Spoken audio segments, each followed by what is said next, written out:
Hey everybody, it's me, Kevin Wormhold here on The Exchange. We are live. We are live on our live stream. It is Monday, 7 p.m. Thank you very much for tuning in, guys. And I want to thank my subscribers who are always with me. Thank you. We got a great episode coming up this week. But before we get to the episode, I need the people who have not subscribed yet to do that now. Subscribe, hit the bell so you get all notifications to the episode. What it does is it helps me continue to bring guests to you for free. Okay, all it is a little button push. It doesn't cost you anything. The more subscribers, the more likes, more comments, the more I can bring you free episodes of the podcast here on YouTube. Okay, YouTube is a tough grind, but as long as you guys keep supporting me here on YouTube, we'll keep coming, bringing you these episodes on YouTube. If you're not into the video thing, there is an audio link in every episode to the audio version of the podcast. So consider clicking that, going to whichever platform you prefer to use, and subscribe there.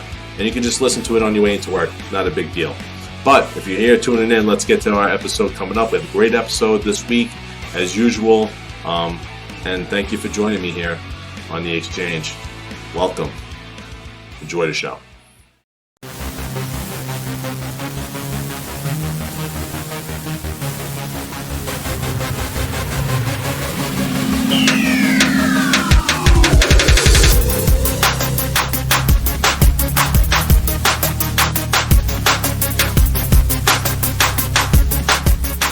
Welcome, Tom, to The Exchange. Thanks for joining me today. I appreciate you coming on, man. Thanks for having me, Kev. So I really wanted to bring you on because you have an amazing story. At some point in your life, went down a dark road, and you have found a way back to recover. You've been through recovery. You found your way back from it, and your life right now is an amazing story. You have a lot of positive things going on in your life. So I believe that your story is something that people who have been addicted to heroin or anything, really, it doesn't even matter what the addiction is, prescription drugs, heroin, marijuana, whatever. Your story is an amazing story. And I want you to take me first off, for those of you who don't know, me and Tom actually have known each other since high school. Back in the day, we played football together on the Mepham field. We actually had a very good senior year, 7-1. Still a bad ending, yes, at Hofstra University. I will never forget that day. But Tom, during high school, did you have an addiction to any drugs or anything, or you were pretty clean? You were pretty, other than drinking on the weekends with your buddies? So in high school, yeah, I mean, like in ninth grade, you kind of learn the culture of athletics, and by athletics, I mean particularly, playing football. As you mentioned, we played together, and I miss playing with you. We had some fun. But the older guys, they drank, and we had brothers, and it was pretty easy to access, and just part of the culture in the school. And it started as like a weekend thing. But in terms of, really any other addictions, I guess I would say my first addiction really was anabolic steroids. I'm not sure if you remember, I'd broken my wrist in the 10th grade. I think it was the last practice of the year we had, 10th grade season. Missed the game. And then I, eventually had to get surgery on my wrist. Missed my whole 11th, junior year, 11th grade playing football. And when the cast came off, my dream at that time being young adolescent, being, very heavily involved with athletics and having it be a positive coping mechanism for day-to-day life for me, my dream was to play college football. I wanted to see that through, and I got to watch the guys on TV play. It was awesome. I was enamored by it. And, I wanted to prove myself too. I mean, I missed my 11th grade season, and going into my senior year, all you really knew about me was when I was on the JV team, so how am I going to get a starting role? So, I reached out to somebody at school. He said, you can get it. You got it. It was pills, and around the same time, it was this guy played for not Conseco, but I'm trying to remember his name. Mark McGuire. Yeah, Mark McGuire and Sammy Sosa. Yeah, they were. How do you forget this? you know, they're going for the home run record, breaking the, you know, record of 61 and all that. And they had this interview at his locker, and Androsine Dione was like a big talk of the town. And, you know, kind of some guys on the team were maybe kicking it around and stuff like that. But, you know, I took it a step further, and I got the anabolic steroids, and I gained about, I think it was 30 pounds or 30 pounds in a month. And at that time, the month concluded, like I didn't have any more left. So, you know, I wanted to get more. I wanted to maintain that physique and that strength, and couldn't. So I'd say that was my first addiction, because what it led to was me going to the doctor and taking his prescription pad. And then with that prescription pad, I had a, you know, subscription to a magazine and learned different names of steroids and started writing on the pad, and went to pharmacies to get it filled. And I was about 48 hours later, I was arrested actually for forgery. Wow. So I'd say that was, you know, a pretty quick progression into how powerful a substance anabolic steroids are. You know, it's a hormone. It's a testosterone hormone. It's not something people typically think of, you know, a substance or something, you know, has a stigma attached to it like heroin or crack. But my life very quickly kind of spiraled into the position of, you know, wanting to play high school football, to play college football. Then, you know, a little more than a month later, I was arrested for the first time in my life at 15 years old. Wow. And what was that experience like, as far as, you know, going through that situation where you were handcuffed, or you were brought down to the juvenile detention center? Was that like a moment where you said, oof, maybe I crossed the line? Or did you say to yourself, like, no big deal, I still want to play college football, I don't care, I'm going to still pursue this? Oh, it was a moment of heavy shame. Heavy shame. I mean, I knew what I was doing was wrong, but at the same time, that there's this voice in my head taking it back to 15 years old of, I just wanted to achieve my dream, my goal. So that voice was still there. I was handcuffed. A buddy of mine, you know, I didn't have a car when I was 15. He did. So he was driving me around to fill the scripts, and he got arrested as well. We both got handcuffed. He got handcuffed first, and he looked at me like, you know, what the hell's happening? And I was like, well, I said to the officer, I actually made him do it, and I'm responsible for it. Right. And then she's like, all right, well, you can get out of the car too. So I got out of the car, and I got handcuffed. I got brought down to the precinct. I was cuffed to the bench. They were notified. The detective, who was actually at an outing at the time, he came in, you know, and they called my parents. My parents showed up, and, you know, it was a lengthy year-long process. And it was something that I had to not only, you know, have my family know, but the community of, like, the students knew and their parents knew. It was hard. It was really hard to go through. I remember telling coach at the time, like, hey, I have to miss practice Tuesdays and Thursdays because I got to go to treatment for, like, drugs for, like, the court made me do. Right. And he's like, well, what happened? So I had to tell the coach the story too. You know, yeah, it was hard. And he said, you know, it was really hard. It was a lot of shame was involved, and I got a lot of tease and a lot of crap for it. I mean, rightfully so. It was probably one of the, at that time in my life, the biggest bonehead thing I ever did. But the grip of, you know, what I received, like the benefit from taking the hormones, and you know, it kind of outweighed in my mind, like, the consequences. What made the consequences even easier to deal with is the fact that, you know, my parents hired a nice lawyer. Right. And the lawyer advocated on my behalf. He had relationships within the court. You know, you kind of pay for what you get, and at the end of it all, it was like disorderly conduct, youthful offender, you know, slap on the wrist. Right. First time. Not everybody has that luxury, so you're very lucky to have that afforded to you, and be able to, you know, get out of that situation kind of unscathed. But that may have kind of let you off a little too easy, you think? Because we didn't learn our lesson. You go to college, you end up not playing football in college, but you played rugby, if I'm correct, right? That's correct. Yeah. And you sustained an injury playing rugby. Tell us about how that led into your next addiction. Yeah, I mean, so the injury I sustained playing rugby, I herniated two discs in my back. It was after a game, and we were at a drink up. So if anyone ever played rugby before, it's a rough sport. It's like football, physicality of football, the endurance of soccer. You strip off the pads, keep the mouthpiece in, and tape your ears to your head, and then you go wild for 80 minutes straight.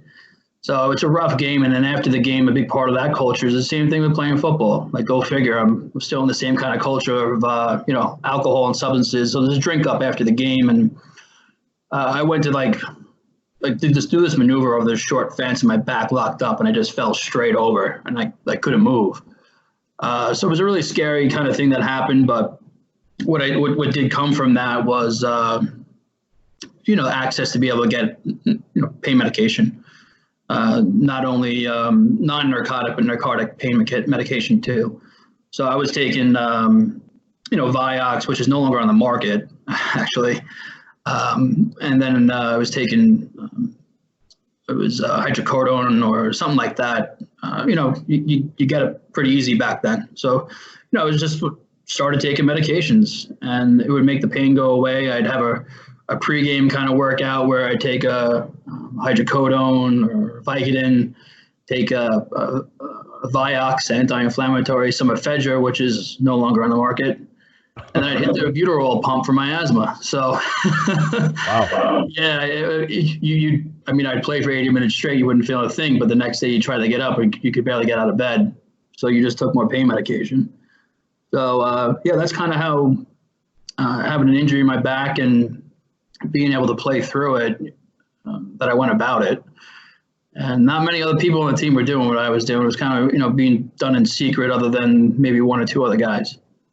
So your experience with the taking the pain medication, was it that you were addicted to the feeling that it gave you, or was it more of, do you think it just changed your mindset? Like you have to have this in order to perform. Which was it?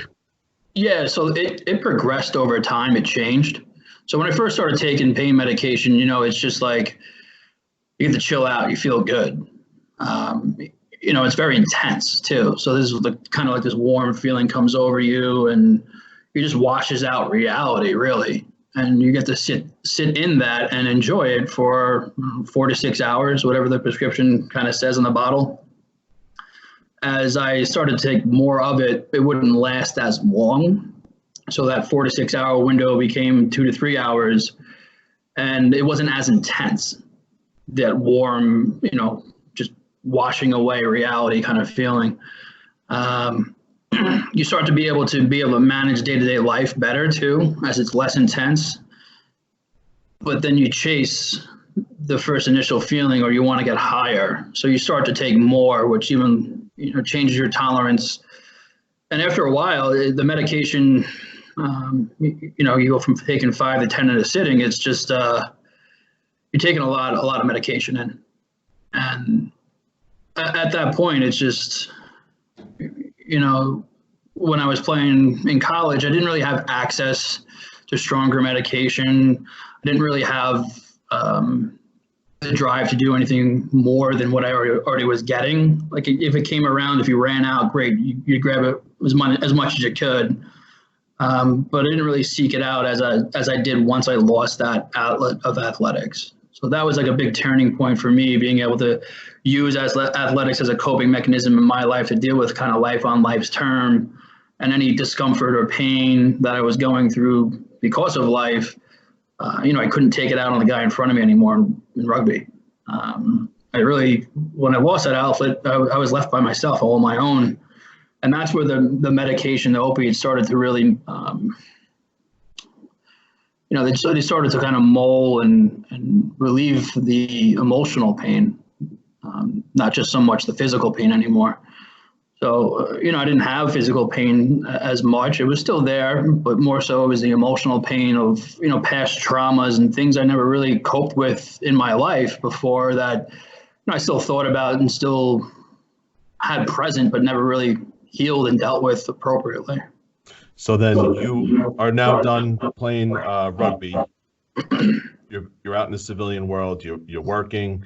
College is over. So you don't have like I have to take this because of I'm going to play and I want to make sure I'm good and fresh and don't feel the pain. It's more of an emotional thing. Is it because of the chemicals changing the thought process? How does that work? Where when you're taking these the opioids, it changes the chemical balance in your thought process. How causing you to make your body want more? Is that how it works? Well, it spikes the dopamine. So I'm not a neuroscience, I'm not a doctor or anything like that, but I've been through plenty of presentations at the work that I do, and also just getting treatment on myself to understand addiction, kind of like 101 or substance use disorder 101. So it spikes the dopamine in your brain. So it's the pleasure sensors in your head. So and with that pleasure, it feels good. So it would be the same thing like with like vaping's huge right now. So if someone's an adolescent is vaping, like they're spiking their dopamine in their brain as well. It's just when you use an opiate, it's I'm not sure how accurate this is. It's probably like 5 or 10,000 times more than it would be if you were vaping. So it's a lot more intense of a high that you're going to get from taking an opiate as it would be for almost every other substance. I know cocaine's up there too, which is a big part of my story after college and all that stuff too. It was actually 2 years of cocaine usage prior to actually getting back into opiates. But using the cocaine, it spiked the dopamine too. Made me feel like I was back on the field, like I was King Kong. So it's that dopamine spike that I got, which I couldn't find anywhere else other than playing athletics. Things didn't really get out of control for me until I lost that outlet of athletics and, the camaraderie, the game, the physical demands of the game, and being able to kind of, take all that pain that I had masked and leave it on a field and not face any, any consequences in terms of legal for hitting somebody else or anything like that. It was a safe place for me to act out. And if I act out well, like I receive notoriety of being a good player. So, strokes your ego too. So losing that, it was tough. Now, what was your first, after opioids, what was your first drug that you, recreational drug that you tried? Was it cocaine? Was that your first outlet? It kind of changed for me. Like it was alcohol in high school. Towards the end of high school, it was marijuana. Then I kind of stopped doing that because I got backlash from buddies and just kept drinking. And then in college, it was, alcohol was very prevalent, but that's when, prescription opiates came into play. A little bit of cocaine in college. And then when I graduated and lost that outlet, cocaine was my number one. It made me feel like I was, if anyone's used cocaine, I don't know if the first time you ever do it, it makes you feel like you're Superman, like you're King Kong. So it made me feel like I was back out on the field and just talking about my ego and, playing well and what athletics gave to me. It did the same thing by snorting a white line, Right. But the thing is, like, you do it socially, but it got to a point for me after 2 years of doing it that I wasn't doing it socially anymore. I was locked in a room for days, blinds drawn, and, paranoid, like thinking like cops are about to roll in on the house. It got me to a really deep, dark place. You traveled for business initially. You did a lot of traveling for work, as far as I know. And there's a point where you start running out of prescriptions. You end up in Chicago, I believe is the city. And I have ties to that city. So I go to Chicago quite a bit. So you end up in Chicago and you run out of the pain meds. You go searching on the internet. Tell me and everybody listening a little bit about that story, because how you transition from an opioid into heroin, I find to be something of interest. Like for people who struggle with this addiction, they have a similar story. Sure, yeah, and so I was at the time I was doctor shopping and stuff like that, and so I had a good amount of prescription medication being prescribed to me. At the same time, I got a new job. So I was able to get a job while being under the influence of prescription medication, opiates, and all that. With that job came a training, and I was an area account manager for, I'm not going to say who, but, you know, it was a sales job. Right. And they flew me out to Chicago to do sales training and all that. And, you know, I had about, it was like 30 or 40 pills to last me from Monday to Friday. At that time, I was probably doing, I'd say 1,200 milligrams a day of opiates. So cutting down, yeah, that's like probably 20 pills a day, maybe more than that. So cutting down to 30 for the week was, you know, I was very uncomfortable going into the trip because I knew if I could make it work, it wasn't going to be comfortable just because my tolerance was so high. Lo and behold, I didn't make it through the whole week. I made it to a Wednesday. And I had one left, and the training let out right around 5 o'clock. And, you know, I had a work laptop that they issued to me. I went back to the hotel, took my last one, and I started to Google where to buy heroin in Chicago. And the reason I did that was because the woman I was dating at the time, she tried mailing Suboxone to me. What Suboxone is, it's a medication used to kind of help ease withdrawal symptoms. However, when she went to mail it, she went to UPS, and she was pretty much told that if she didn't get out of there right away, they were going to have the authorities arrest her. Oh, boy. Yeah. So they scanned the package. They realized it was a controlled substance. And so she almost got arrested trying to help me out. You know, lo and behold, here I am Googling it. And, you know, I found a neighborhood. I went down to the train station, which I would walk to. You know, really what I was trying to do was pinpoint the place where I probably shouldn't be. Mm-hmm. And I went to the train station, and just to get further clarification, I asked one of the guys working there. It's like, oh, well, you know, I'm from New York, you know, play the whole manipulating, lying kind of game. I'm from New York. Where's the touristy areas? Oh, you want to see this, and the other thing. And I'm like, what do I stay out of? And he said, don't go to this one area. I said, Pulaski. And that's where I went. Mm. So from the time that I started, you know, to the time that I actually obtained heroin for the first time was about 45 minutes. And I jumped back on the train to head back to where I was, you know, staying. And on the train was the first time I actually snorted heroin. You know, went back the next day, got robbed for $100, had my dad wire me some money, you know, the whole sob story. Didn't tell him I got robbed. I just, you know, I needed money. Right. And then used that to get some more. So, you know, here I am on, you know, I'm there for work, and it's, you know, trying to juggle two lives at the same time it's exhausting. And I would imagine that people probably knew something was up with me too, that my coworkers and all that stuff. But that's kind of how, you know, it happened for me. I ran out of medication, and I needed, you know, there's a serious amount of drive and determination for somebody who's in active addiction. And it's not just active addiction, also they can carry it over to the recovery too. You go to some serious lengths to get what you need to feel normal or be okay, or get high, you know? And that's what I went to in that time, the first time I ever got heroin. And it scared the living shit out of me too. Like, I knew that was something I've never done before, so I kind of crossed a yet or a barrier that I didn't want to go into, but I had to.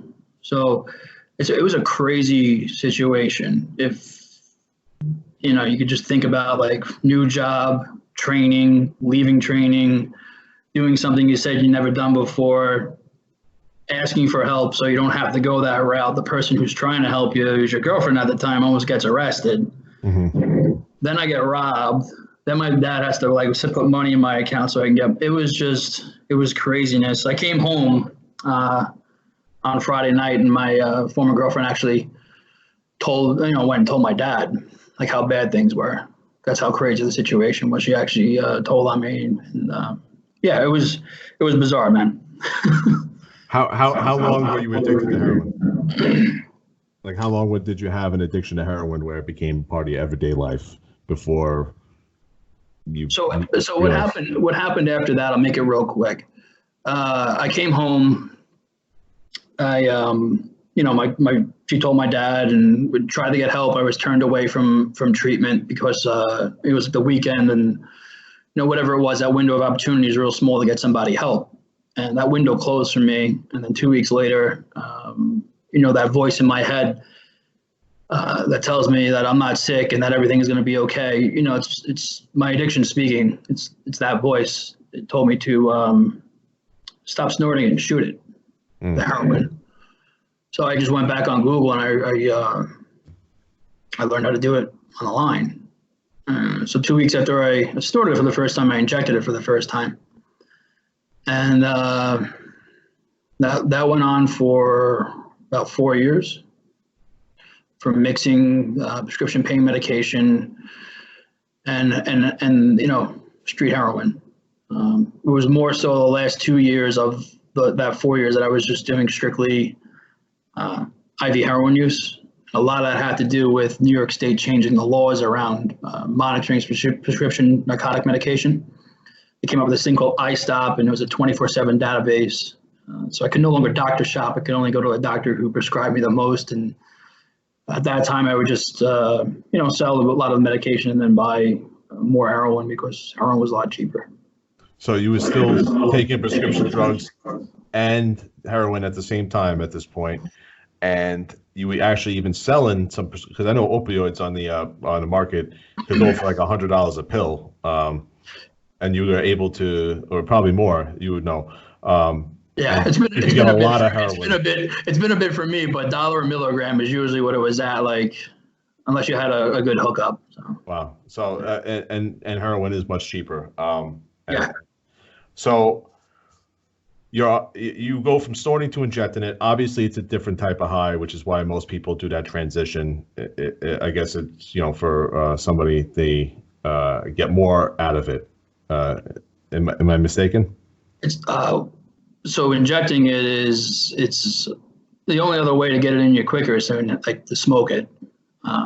So you smoke it, you inject it, and you inhale it. Those are like the three quickest ways to do it. Injecting it is just a absolute rush. I don't want to sit here and really talk about it to glorify it, but it's a different type of feeling, a lot stronger of a head rush. And it's way more intense. I think that's what most people who are addicted here on Long Island or up in Vermont, they have a huge problem with heroin. A lot of it has to do with the injection. There's been a lot of talk about cities trying to do injection sites just to make sure people are doing it safely, and I don't know if that's the right way to deal with it. I think your story to recovery which is why I want you to tell your stories, because there's a lot of bad that you went through. You went through a lot of trials and tribulations. You went down this dark road. You got addicted to painkillers. Then you switched over to harder narcotics. You do 4 years of heroin. And at some point, something changes. What was that? What was the change in you that brought you out of this addiction? Yeah, great question. This stuff always gets me a little emotional. So it's all right, man. It is what it is, Yeah, no, it's it was always that gorilla in the room that everyone saw except for me. Like I was always the last person to know that I had a problem, but I was the one carrying the weight of the gorilla everywhere I went. So I was just truly exhausted after, whatever substance it is. It was about for a decade of me living the way I was living, and it wasn't getting any easier. If anything, it was getting a lot harder. Kind of came to a place I was just emotionally spent, and I started having panic attacks actually after shooting up, which was new to me. So I would, I'd fix up like 6 bags of heroin in a shot. And I'd have a panic attack right after doing it, which really scared me. It scared me because I knew the only way not around that was to use more. And what I was already using was a lot. So for the first time, I realized that I was at a crossroads again. Here we are at that crossroads again. And I knew it was on the other side of that. And, I was barely maintaining my job. I was holding on, but that wasn't really wasn't too productive. And, there was some like write-ups happened and all that. And, couldn't pay any bills. Only bills I paid were the credit card minimum, a car, and So there was a point that you just hit bottom, and there was nowhere else to go but up from that point where you said, listen, I'm at as low as it could go, and there needs to be a change. Yeah, I mean, I don't mean to throw it back at you and play tennis with it, but I wouldn't call it a bottom. The reason why I wouldn't call it a bottom, because I don't believe in tops. I just got to a place where life became unmanageable to the point where I'd realized it and that I wanted to probably do something about it, but I didn't know how to raise my hand and say 2 words. Those 2 words are help me. And I couldn't say those 2 words because I was so ashamed of what I was doing.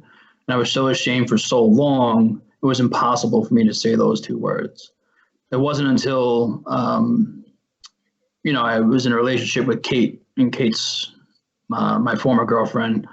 I know I mentioned 2 former girlfriends, but she's the last former girlfriend to my now fiance. So, she was living with me for like 6 months, and I was going through all this. And luckily enough, as fate may have it, like her sister-in-law is in recovery, and she finally confided in her. She was going through the same emotion and pain and all that I was. She just wasn't using the substances, so she needed to reach out to somebody and say something. She said something to her sister-in-law, and her sister-in-law kind of coached her on how to approach me. And one day, Kate did approach me. She met me with love.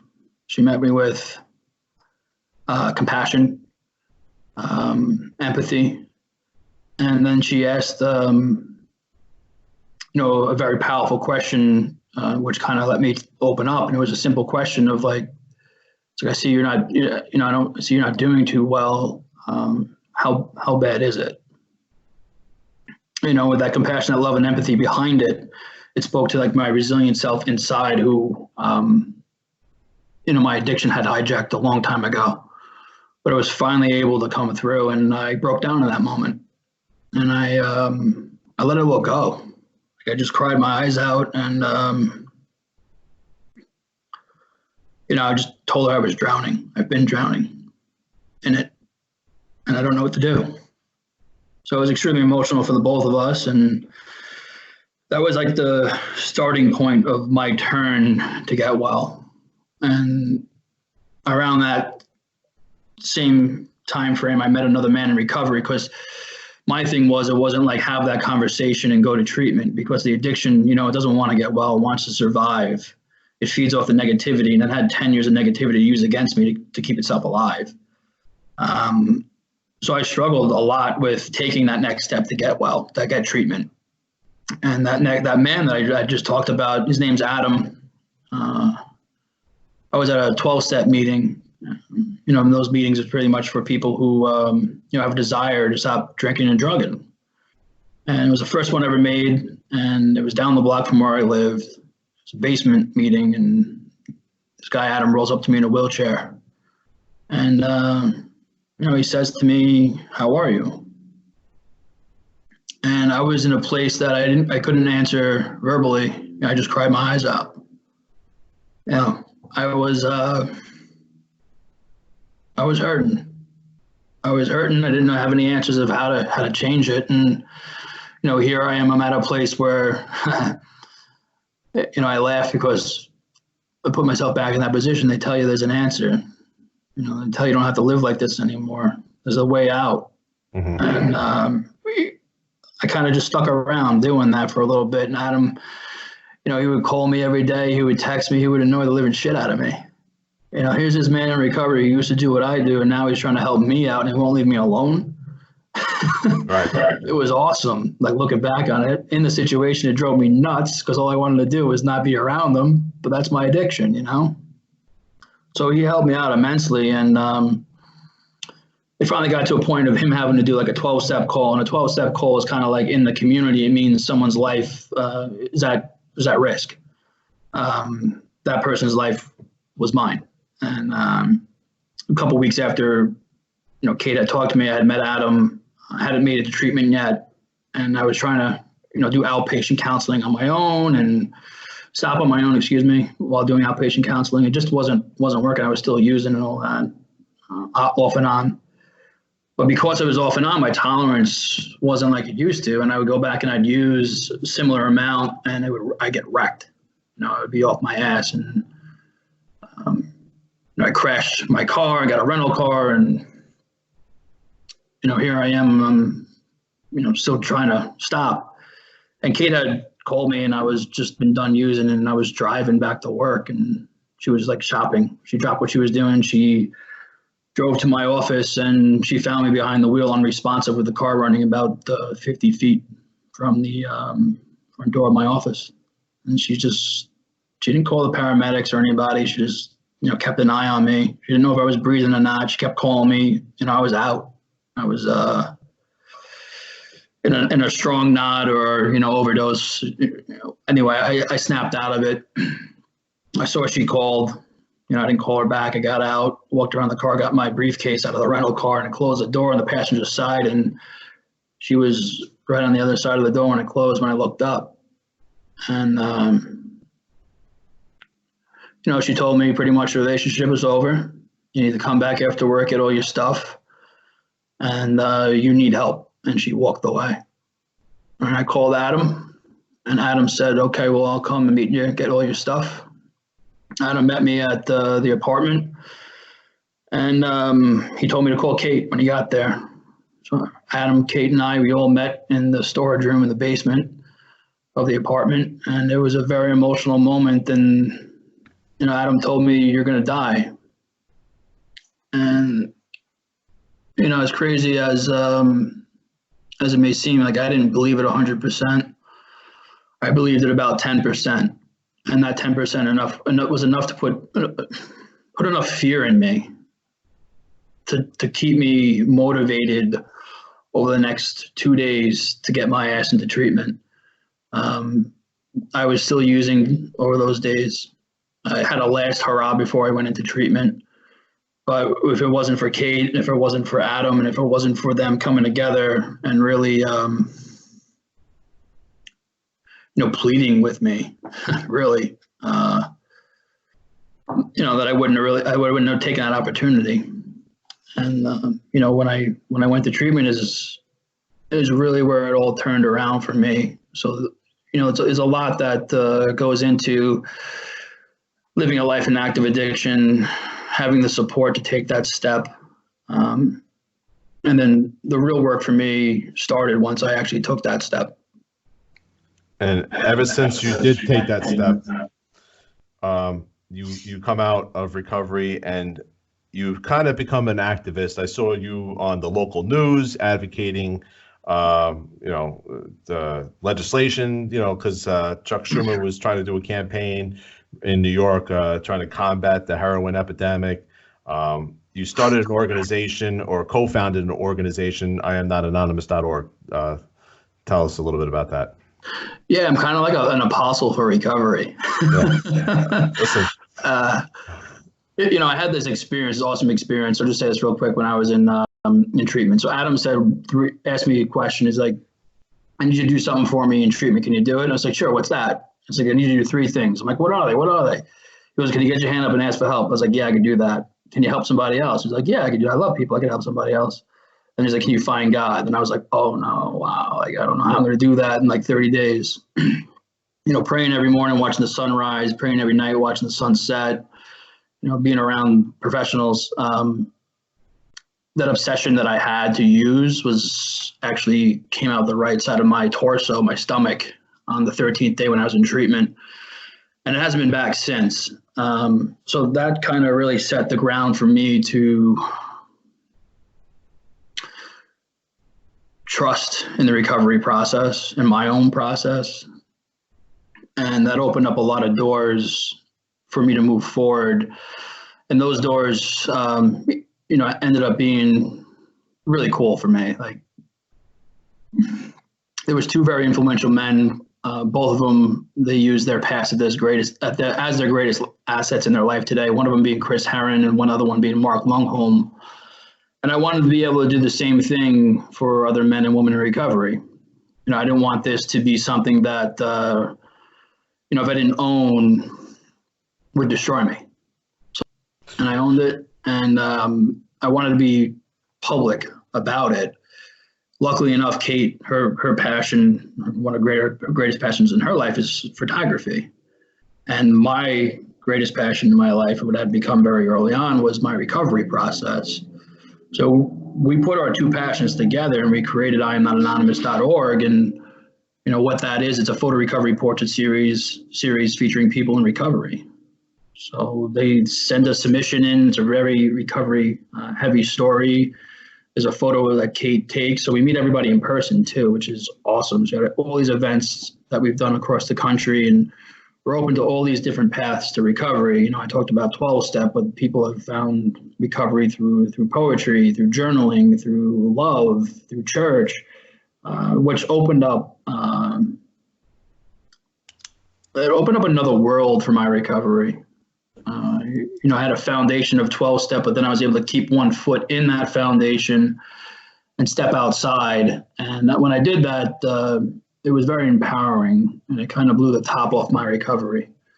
Got to tap into so many different ways. Eventually, mind, body, and spirit clicked for me, and that was took about a year and a half to fully click. And in the process, I had great opportunities to carry the message of recovery. And yeah, it was doing News 12. It was a Heroin Diary series on News 12. Prior to them, prior to the people who came on with the organization and all that stuff, like they never shot anybody from like the waist up. Like anonymity was everywhere. Like they didn't want to show it.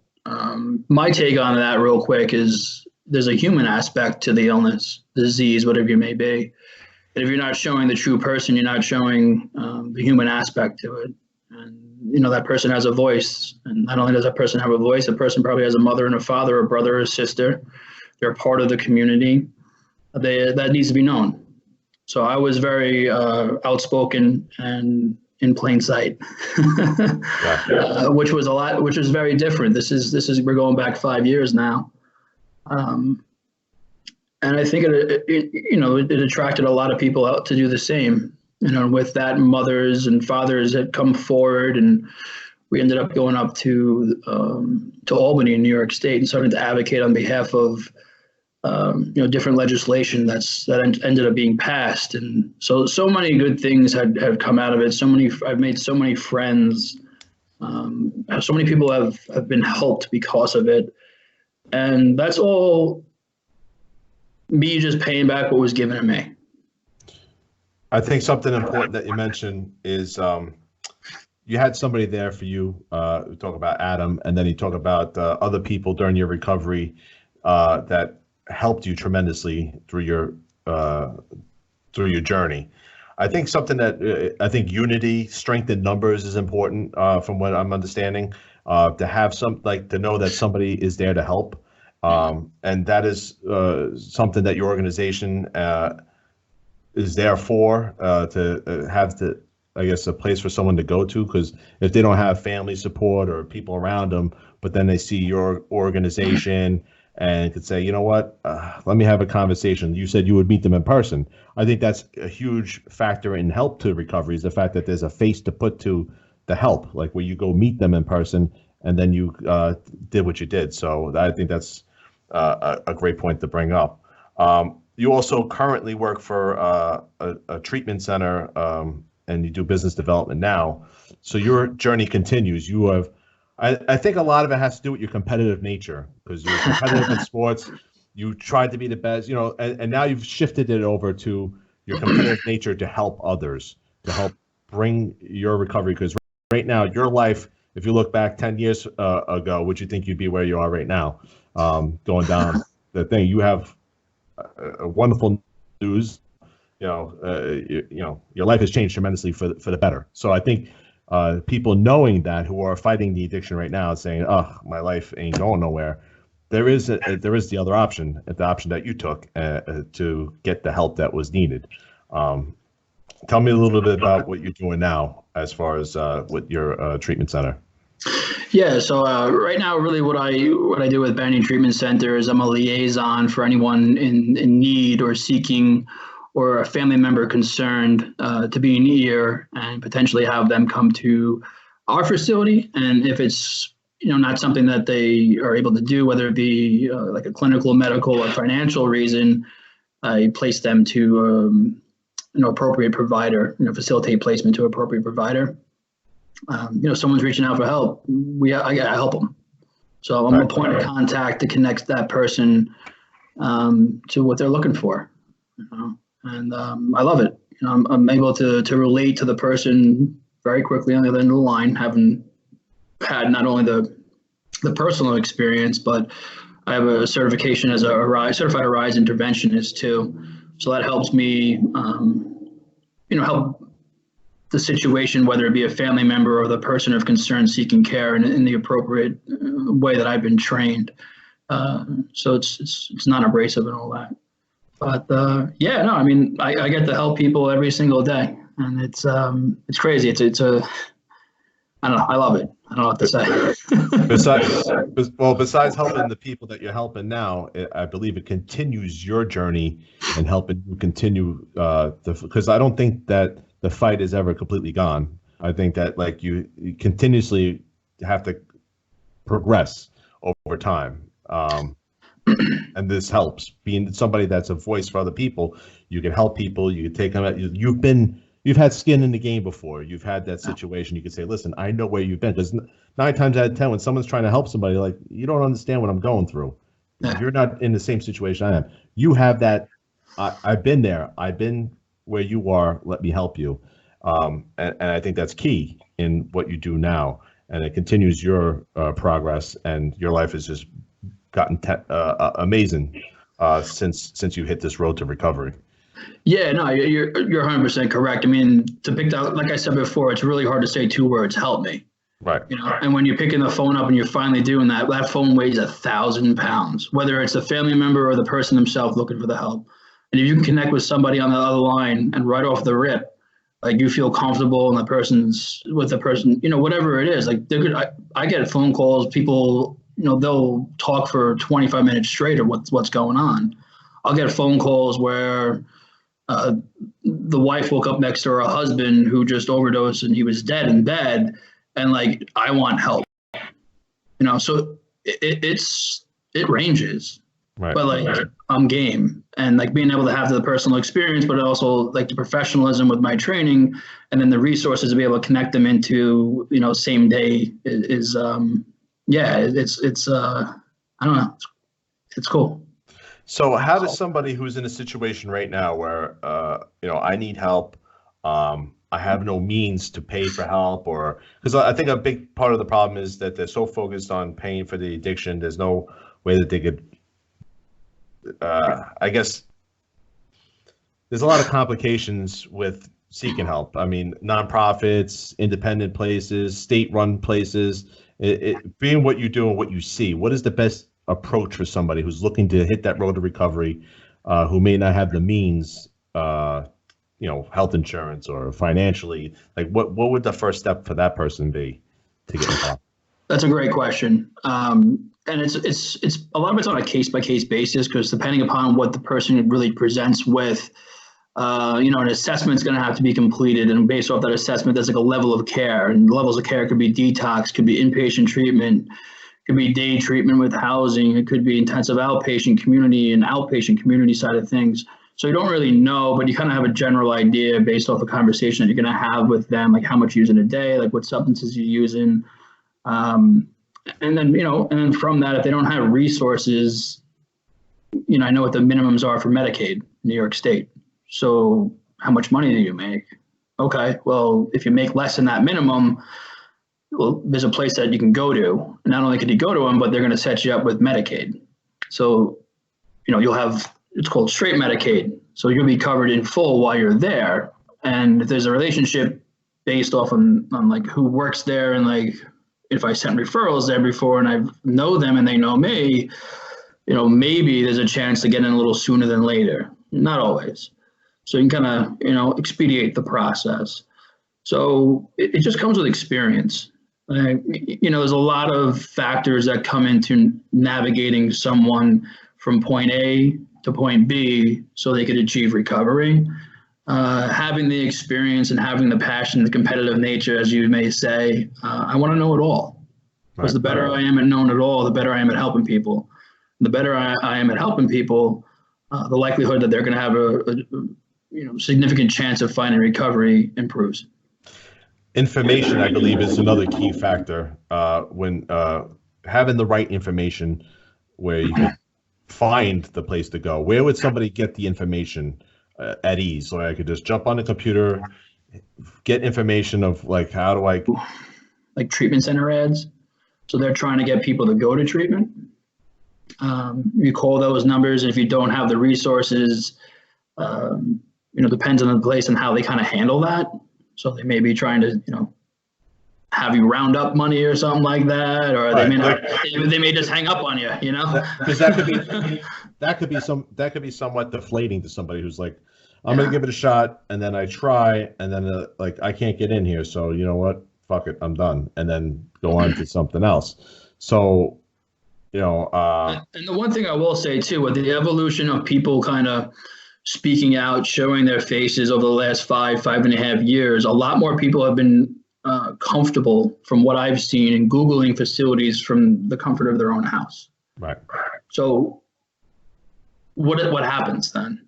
So there's, it takes, I may be a middleman, I may be a frontman, whatever you want to call me. When I interact with somebody, I have core values. I have client family first, integrity, and ethics. Those are my core values. When my phone call rings, what that person's going to get on the other line. I don't know when someone Googles somebody who they're going to Google and what kind of values they're going to have.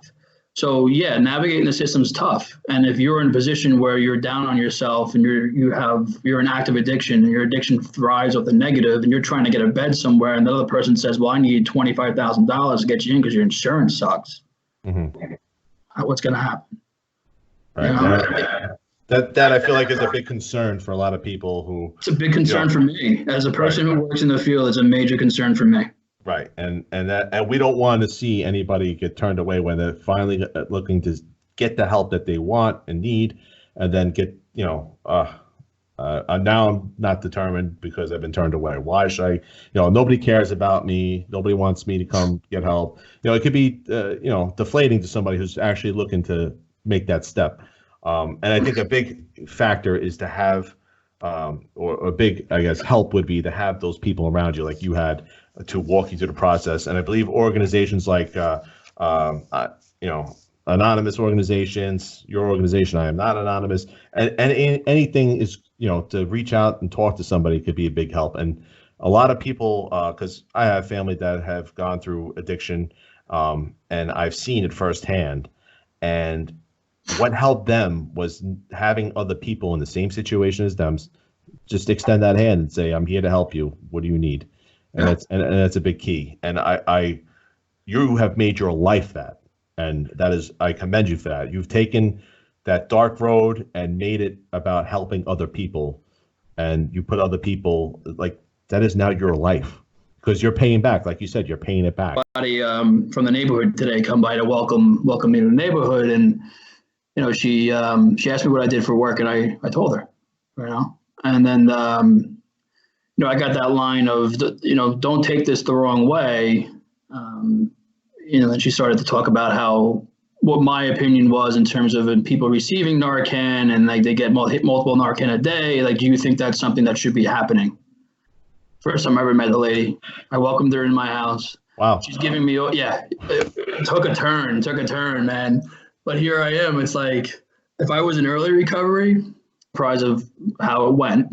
But I'm able to have conversations like that today.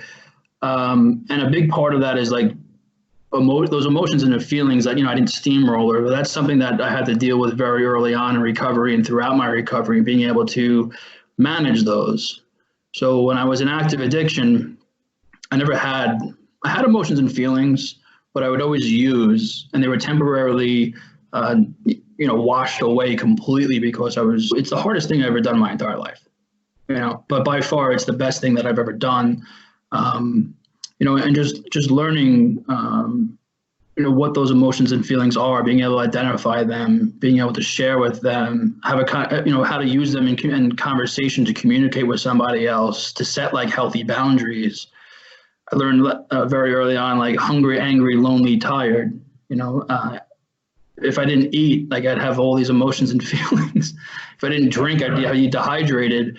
So like I didn't know that. I didn't know that about myself. So today, being content is really important for me. I mentioned mind, body, and spirit before. Like the first thing that came for me was a spirit. I shared that I had on my 13th day in treatment. This is one guy, this poor guy, was walking down the street, and I was driving, and Kate was in the car with me, and my first thought made me giggle. And Kate's like, "What are you laughing at?" And I was like, "I can't tell you. It's just the first thought wrong." She goes, "What was the thought?" I'm like, I'm so hungry, Kate. Just the first thought was to stop the car, get out, punch the guy in the face, and eat his pizza. So like my mind was all wacky, like that's the old way of me thinking. So like, first thought wrong, second thought wrong, third thought wrong, fourth thought, like, okay, bounce it off somebody. Maybe I'm getting somewhere. So eventually my mind got straight over time too, by practicing mindfulness and like meditation and being able to sleep early, get to sleep at night very easily and wake up. And, so I started to balance more. And eventually over time, like the last thing I came around was my body. I thought was, why don't you go get back in shape? Being athletic pretty much my entire life and having a hiatus of, obvious reasons, which we talked about earlier. So what did I do? I got educated. I've come to a place of finally feeling wholehearted. And I have these ideals too, which I've learned in my 12-step program of like, ideally I want to be a certain type of person. I talked about core values. That's part of it, but there's also more to it. And in a relationship, I want somebody else to mirror those ideals. And if they do, that's a good person for me. So I had met Carrie, my now fiance, a little over 3 years ago on Match.com. There's an ad for Match. She winked at me, but here we go. Like we started emailing and talking on the phone, and then I ended up driving 4 hours for a date. Yeah. Recovery gives me the ability to travel, because when I traveled before, I always brought myself where I was in active addiction and who I was. I couldn't stand who I was. But in recovery, I could actually go somewhere, be okay with myself, and have that other person that I'm looking to hopefully be in a relationship with like me too. Mm-hmm. And I ended up going back every 2 to 3 weeks on the weekends for over 2 years. And then we got engaged. I moved up last year to the New England area.